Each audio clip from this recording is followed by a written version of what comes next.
दरम्यान वाशिममध्ये अन्न आणि औषध प्रशासनाच्या वतीनं कारवाईची धास्ती झालेली आहे। मुदतबाह्य झालेले खाद्यपदार्थ उघड्यावर फेकण्यात आले।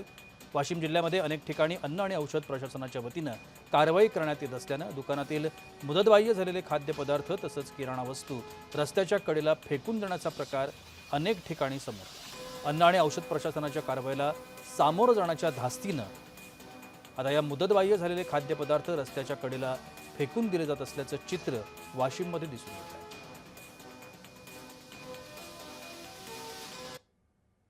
अन्न व औषध प्रशासनाच्या कारवाईच्या धास्तीने आता आपण जर बघितलं तर अनेक वस्तू ह्या मुदतबाह्य झालेल्या वस्तू रस्त्याच्या कडेला फेकल्या जाते। आपण जर या ठिकाणी बघितलं तर मी सध्या वाशिम शहरातील हॅपी फेसेस शाळेच्या परिसरामध्ये या ठिकाणी जर आपण बघितलं तर मोठ्या प्रमाणात जे आहे ते किराणा वस्तू या ठिकाणी फेकण्यात आलेल्या आहे। अन्न व औषध प्रशासन वाशिमच्या वतीने अनेक ठिकाणी कारवाई सुद्धा झाली होती। आता त्याच धास्तीने अनेक व्यापारी असतील किंवा दुकानदार असतील त्यांच्या दुकानामधील बाह्य झालेल्या वस्तू या ठिकाणी रस्त्याच्या कडेला फेकून देत असल्याचे चित्र सध्या वाशिम मध्ये दिसून येते।